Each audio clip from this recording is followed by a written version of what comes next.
গান করে দিল ফ্রেন চালাই দাও দায়িত্ব করে দিয়েছে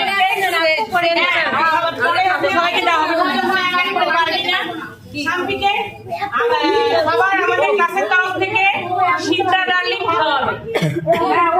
না হলে বলবে যে পুরানা স্টুডেন্টকে ভুলে গেলি